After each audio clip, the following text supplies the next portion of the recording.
Hello friends, hello everyone. Standard 8th and subject English. Friends, in the last video, we have explained the story of second part and we learned the story Miss Slippery which was written by पोपटी हिरानंदानी. विद्यार्थी मित्रांनो, मागील व्हिडिओमध्ये आपण miss slippery या कथेचा second part आपण अभ्यासला आहोत आणि पोपटी हिरानंदानी जी कथा या ठिकाणी आपल्याला सांगितली हे आपण अतिशय विस्तारपूर्वक पाहिलेली आहे. Friends, today we are going to learn and discuss on the margin questions and activities from English workshop. So pay attention and open page number 21. Before that, we are going to discuss margin questions from page number 18 to page number 21. Before going to discuss these questions, we must review the lesson. So, listen carefully. I will tell you the summary of the Miss Slippery. So pay attention and listen carefully. Friends, all of we know that the Popti Hiranandani, who was a Sindhi revolutionary woman writer and 16th award of Sindhi Sahitya Academy Award in 1982. She chose not to marry due to the evil system of dowry that was practiced in society. All her life, she remained a teacher who made time to write on topics that dealt with the dignity of women in society. She has written several novels, short stories, and poems on social issues.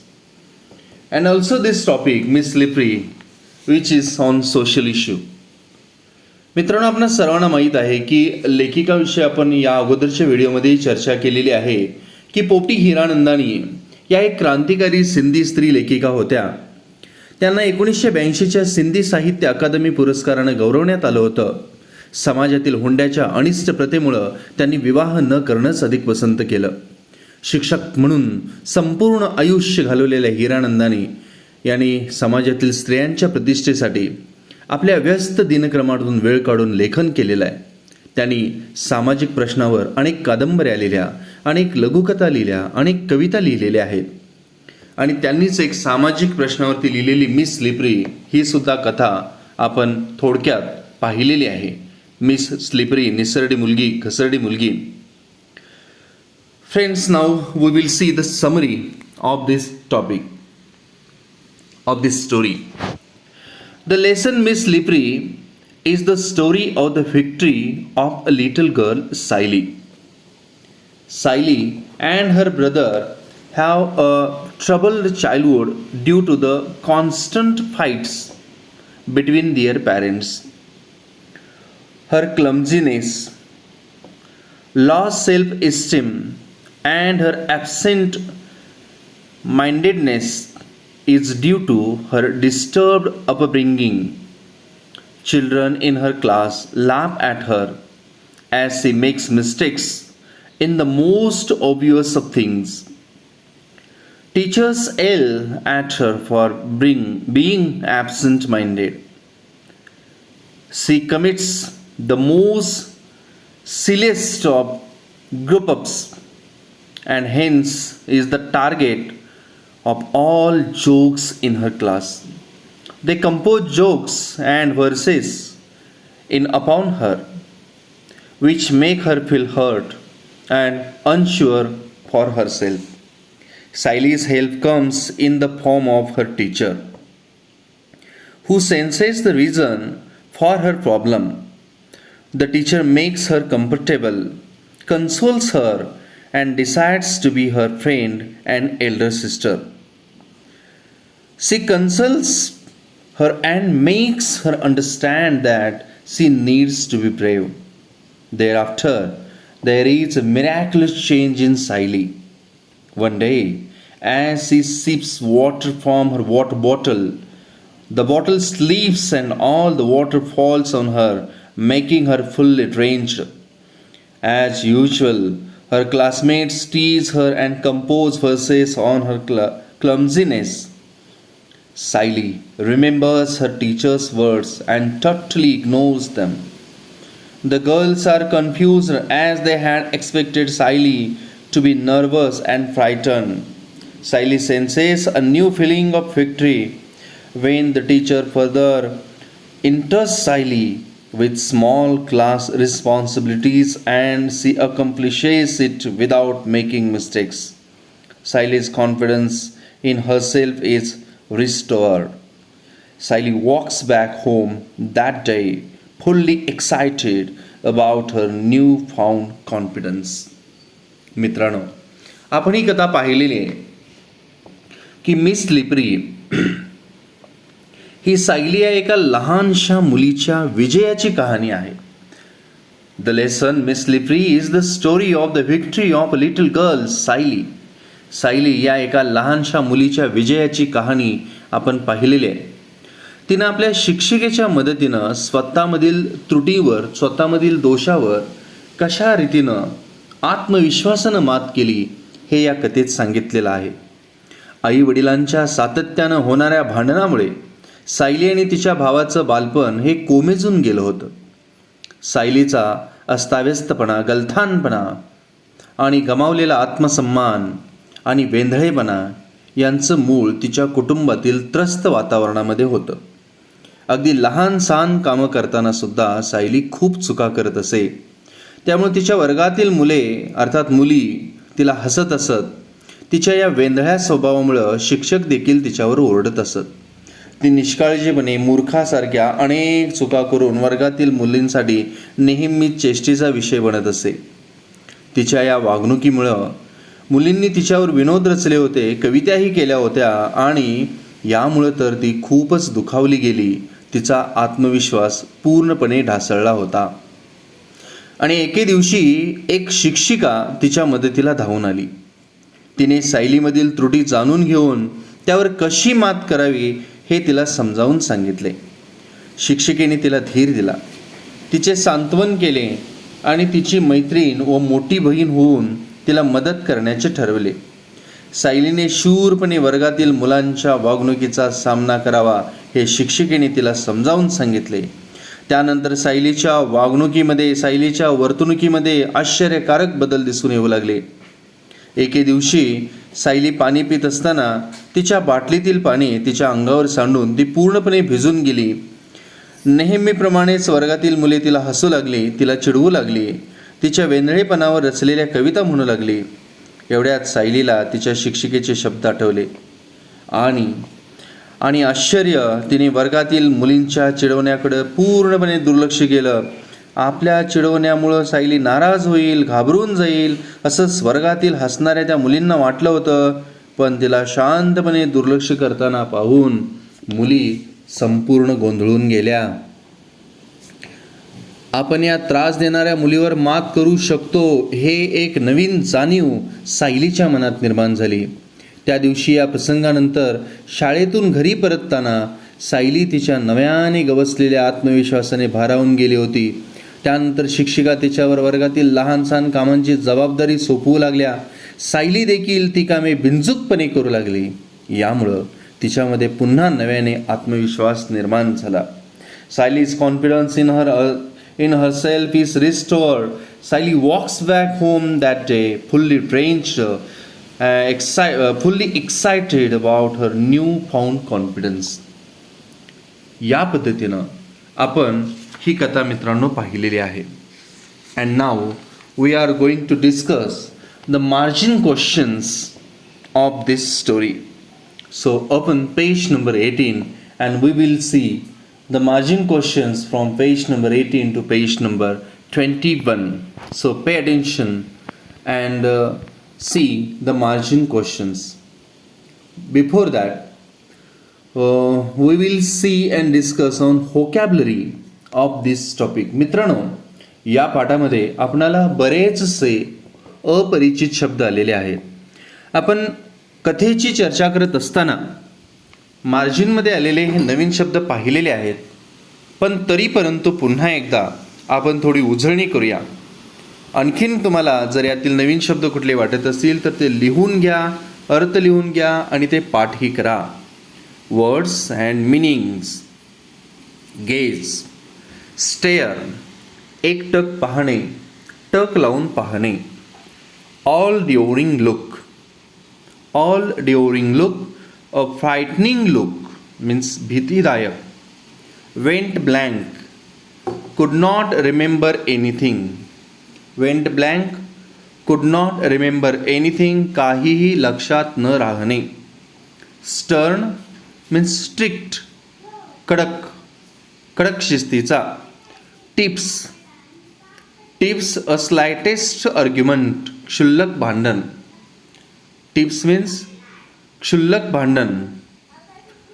अनॉयन्स, feeling of being angry, रागावण्याची भावना. Annoyance, feeling of being angry, रागावण्याची भावना. vociferous, noisy and forceful in expressing one's feelings, किंचाळणारा, आरडाओरडा करणारा. inevitably, certainly, अपरिहार्यपणे. descended, come or go down, खाली उतरला. quivered, shook or trembled, थरथरले. frantic, in extreme fear, वेडापिसा होणे. Seams, edges that are joined, शिवनी या अर्थानं. एक्स्ट्रा वॅगन, व्हेरी एक्सपेन्सिव्ह, उधळपट्टी, अतिव्ययी. एक्स्ट्रा वॅगन, खर्च या अर्थानं. लिंगर्ड, रिमेन्ड बिहाइंड, मागे राहिले. लिंगर्ड, रिमेन्ड बिहाइंड, मागे राहिले. एर्निंग, लॉंगिंग फॉर, आतुर असणे. कन्सोल, कम्फर्ट, सांत्वन करणे. कन्सोल, कम्फर्ट, सांत्वन करणे. स्मार्टिंग, हर्टिंग, चुरचूर करणारे, वेदना होणारे, वेदनादायी. सूतड, बिकेम लेस पेनफुल, दिलासा दिले. मक, वेट मड और डर्ट, घाण. परपेच्युअल, कॉन्स्टंट, चिरंतन, अखंड. Muster courage means gather courage. Muster courage, gather courage. Reassuring, confirming, दिलासादायक. कन्फाइड, शेअर अ सिक्रेट, विश्वासाने सांगणे. थ्रिल, ग्रेट जॉय, आनंद, रोमांच. To stand by someone. To stand by someone means to support someone. समर्थन करणे, पाठीशी उभा राहणे या अर्थानं. To stand by someone, to support someone, समर्थन करणे, पाठीशी उभं राहणे.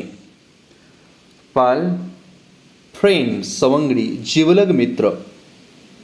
लॅविश्ड, poured in great quantity, वाजवीपेक्षा जास्त. स्पॉन्टेनियसली, ॲट वन्स, उत्स्फूर्तपणे. स्पॉन्टेनियसली, ॲट वन्स, उत्स्फूर्तपणे. To be beyond oneself, to lose control of oneself, स्वपलीकडे आनंद होणे. हास्टिकल लाफ्टर, अनकंट्रोल्ड लाफ्टर, उन्माद हास्य, उन्मादपणे हसणे. रिवाय, ड्रीमी स्लीप, दिवा स्वप्न. प्राईम, मोस्ट इम्पॉर्टंट, मुख्य. Nonplussed, confused and unable to react, अवाक होणे. मिरॅक्युलस, मॅजिकल, अद्भुत. मिरॅक्युलस, मॅजिकल, अद्भुत.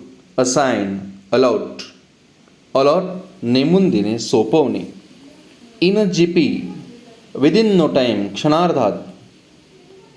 Inflate, fill up an uncomfortable feeling. Inflate means fill up an uncomfortable feeling, अभिमानाने छाती फुगवणे. असे बरेचसे शब्द आपणाला या ठिकाणी या पाठामध्ये नवीन आलेले आहेत. मित्रांनो, आपण आता मार्जिन क्वेश्चनची चर्चा करूया. You will see the questions and answers on the screen. Why could the notebook have fallen from Saily's hand? Margin question मधील पान नंबर 18 वरील हा पहिला प्रश्न आहे. Why could the notebook have fallen from Saily's hand? Because her teacher shouted on her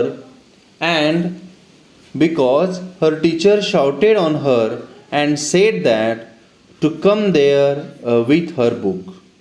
Saily obeyed her angry looks and made her legs tremble, so that the notebook have fallen from Saily's hand on the teacher's feet. काय झालं होतं बघा.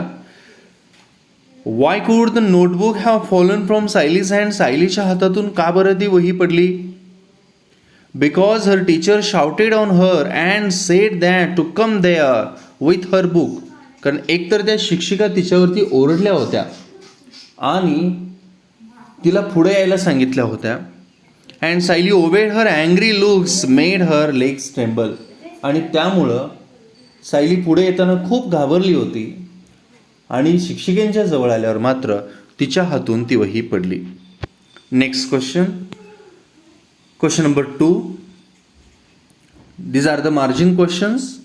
What happened when it was Saily's turn to answer? जेव्हा उत्तर देण्याची पाळी आली सायलीची तेव्हा काय घडलं?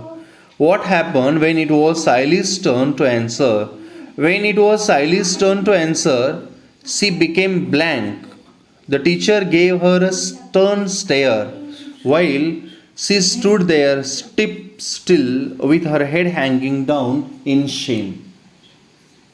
काय घटना घडली बघा. जेव्हा उत्तर देण्याची तिची पाळी आली त्यावेळेला काय घडलं? When it was Saily's turn to answer, she became blank. The teacher gave her a stern stare while she stood there still with her head hanging down in shame. त्यावेळेला सायलीला काहीच आठवलं नाही, पूर्ण ब्लँक झाली ती. त्यावेळेला शिक्षिका तिच्याकडं खूप कठोर नजरेनं पाहिल्या. त्यावेळेला मात्र सायलीला शरमेनं मान खाली घालून उभं राहावं लागलं. These things happened when Saily's turn to answer. Which things? When it was Saily's turn to answer, she became blank. The teacher gave her a stern stare while she stood there still with her head hanging down in shame. Next question. What did Saily long for from her mother? What did Saily long for from her mother? Saily longed for from her mother that her mother should hold and console her. She should give her symptomatic pat. काय इच्छा होती की किमान आईनं जवळ घ्यावं, सांत्वन करावं आणि एक आधार द्यावा, पण तसं काहीच घडलं नाही. Sayali long for from her mother that her mother should hold and console her. She should give her symptomatic pat. Next question. Why did Saily begin crying again? Why did Saily begin crying again? Sayali पुन्हा रडायला का सुरू झाली? Because her younger brother came and sat beside her and he placed his little hand on her arm and whispered, "Are you in great pain?" Saily became overwhelmed and started crying again. काय झालं होतं पहा. तर त्यावेळेला तिचा लहान भाऊ आई तिथून गेल्यानंतर लहान भाऊ जवळ आला आणि अगदी आपला इवलासा हात ठेवून म्हणाला की तुला खूप दुखतंय का? यामुळे ती ओव्हरवेल्म झाली आणि पुन्हा रडू लागली. Saily began crying again because her younger brother came and sat beside her and he placed his little hand on her arm and whispered, "Are you in great pain?" Saily became overwhelmed and started crying again. Next question. By what name did the girls tease Sayali? कोणकोणत्या नावाने तिला चिडवत होते, थट्टा करत होते? They tease her by new title every day. They call her slippery. रोज नवनवीन टायटलनं चिडवत होते, तिला निसरडी म्हणूनही चिडवत होते. Next question. What was Sayali told to do by teacher? What was Sayali told to do by teacher? टीचरांच्याकडून सायलीला काय करायला सांगितलं? Teacher told her to see her in the teachers room after the class.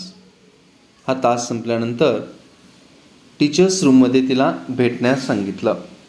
And next question. What two relationships did the teacher offer Sayali? कोणती दोन relations, नातेबंध टीचरने offer केल्या सायलीसाठी? आपल्या सर्वांनाच माहिती आहे, एक तर एल्डर सिस्टर आणि फ्रेंड म्हणून. पहा, elder sister and a friend, these two relationships teacher offered to Sayali. Next question.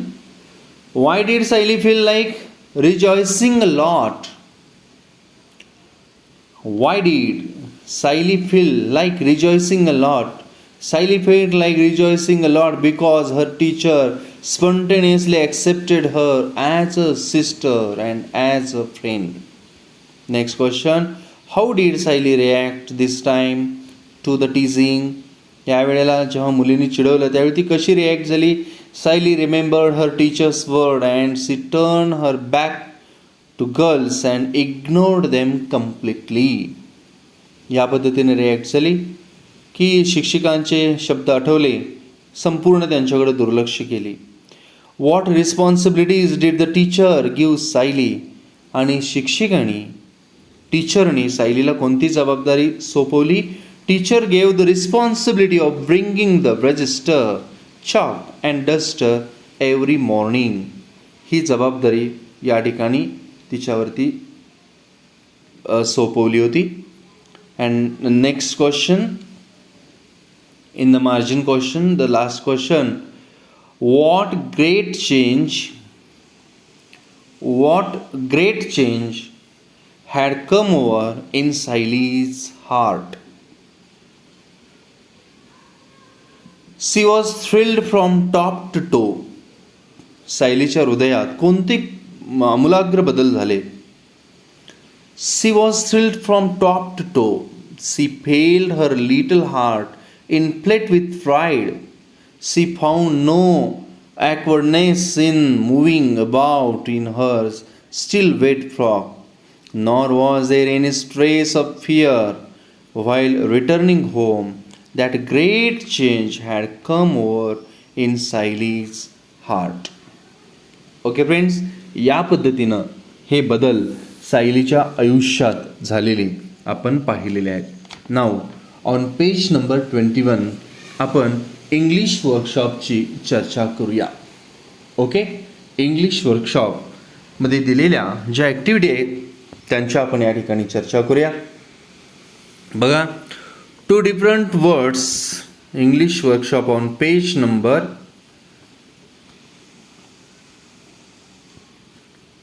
21.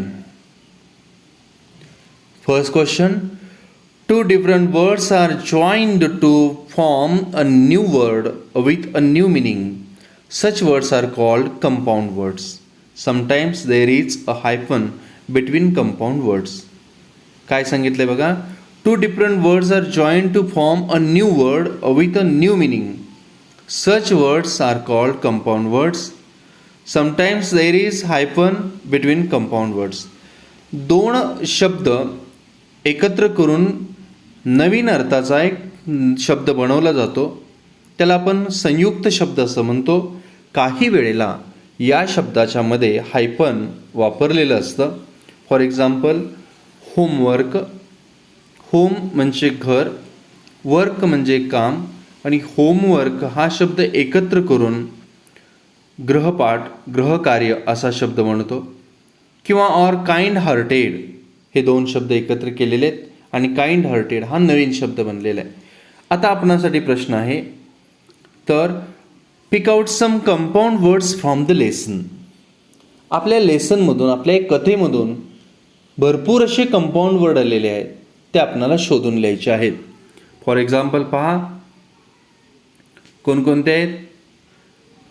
Notebook, never ending, red hot, classroom, high pitched, well prepared. याशिवाय आणखीन शब्द आहेत ऑल ड्युरिंग, समटाइम्स, अँटीसेप्टिक, री एंटरिंग. असे भरपूर शब्द आपल्याला या ठिकाणी मिळतात. तुम्ही पाठातील पाहून हे शब्द लिहायचे आहेत. I will tell you once again the compound words from the story. Notebook, never ending, red hot, classroom, high pitched, well prepared, all during, sometimes, antiseptic, री एंटरिंग. असे शब्द आपणाला या पाठातून मिळत आहेत. नेक्स्ट क्वेश्चन काय आहे बघा प्रश्न. On page number 22, add the proper prefix to make the following words opposite in meaning. Prefix लावूनच आपल्याला हे शब्द विरुद्धार्थी बनवायचे आहेत. ओबे, ओबेला डिस हा प्रिफिक्स लागल्यानंतर डिस ओबे हा शब्द बनतो. या ठिकाणी लक्ष द्या मित्रांनो की आपण फक्त प्रिफिक्स लावायला लागलोय. प्रिफिक्स हे शब्दाच्या पूर्वी लावले जातात. हा प्रत्यय आहे आणि शब्दाच्या नंतर लागतो त्याला सफिक्स म्हणतात. तर या ठिकाणी ओबे, डिस ओबे, DIS हा प्रिफिक्स लागलेला आहे. सिम्पॅथेटिक, अनसिम्पॅथेटिक, इथं sympathetic, unsympathetic. Next honour, dishonour, afraid, unafraid, content, discontent. Okay friends, तर या ठिकाणी पहा पुन्हा एकदा डिस, अन, डिस, अन, डिस हे सगळे प्रिफिक्स आहेत. जनरली प्रिफिक्समुळे शब्दांचे मूळ अर्थाचे ऑपोजिट अर्थ बनत असतात, विरुद्धार्थी अर्थ बनत असतात, की जसे आपण या ठिकाणी पाहिलं.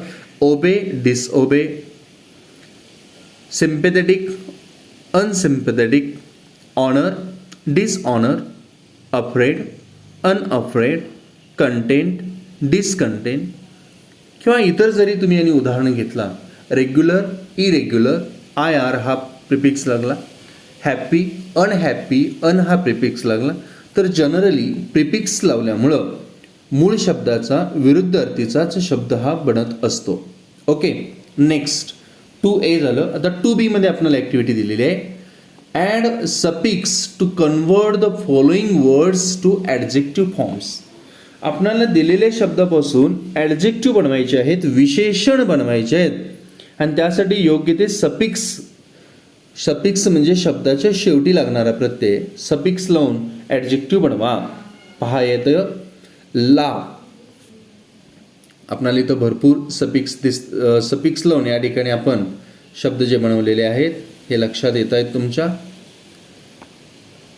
Laugh, laughable, forget, forgetful, count, countable, count, countable,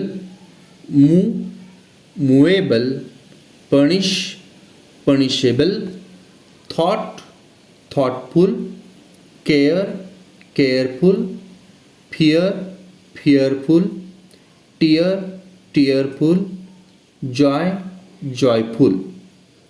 तर मित्रांनो इथं पहा कोणकोणते सफिक्स आपण वापरलेले आहेत.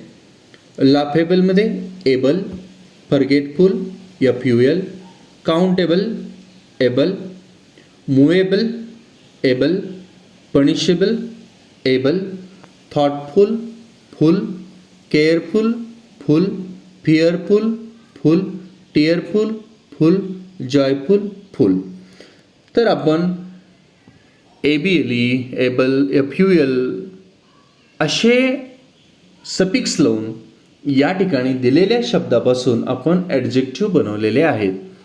तर या ठिकाणी पहा, laughable, forgetful, countable, movable, punishable, thoughtful, careful, fearful, tearful, joyful हे सगळे ॲडजेक्टिव्ह आहेत. Okay, next question. पुढचा प्रश्न आपण चर्चा करूया. काय आहे बघा पुढचा प्रश्न. Question number 3. Find words or expressions from the story which are similar in meaning to. Find words, expressions from the story which are similar in meaning to.